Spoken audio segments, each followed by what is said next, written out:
and welcome to the making of the Hunger Games. In our setting, there are many different types of animals, including bears, deer, foxes, birds, squirrels, rabbits, and of course, fishies! There are animals that compete with each other, such as bears and foxes. They compete for fish as food.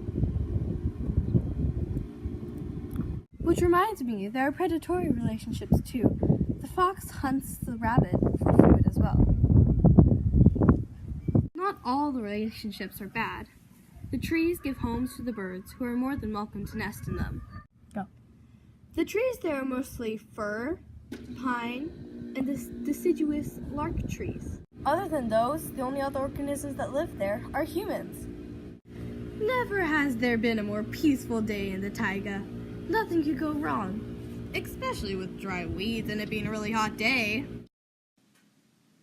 Then suddenly, the most monstrous disaster on Earth was spread through the region of the Taiga biome. This type of forest fire harms the species in this biome.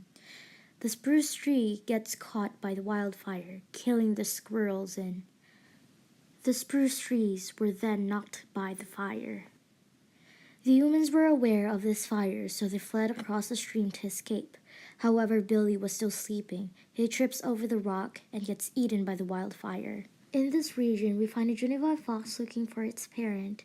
It then gets caught by a tiny portion of the fire and gets injured. The deer leaped across the woods to escape, along with the bears.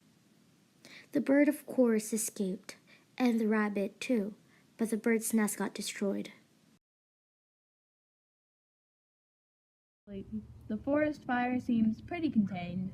The fire runs out of fuel and is faced with rivers too wide to cross. The sky fills with dark smoke. The fire quits growing.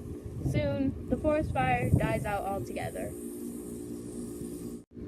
The juvenile injured fox is picked up by his mother and carried back to their den.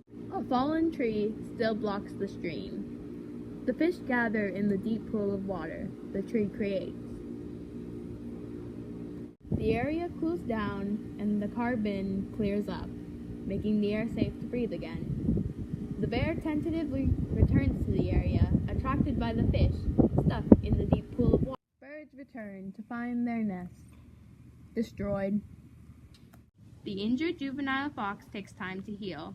Although some trees burn, there is now space for the surviving trees to grow. Most populations can return to sustainable levels within 3 years. The squirrel populations never return to normal levels. Deer live in the area again, and a human comes to try and salvage what is left of his shelter. The Taiga is once again A thriving forest!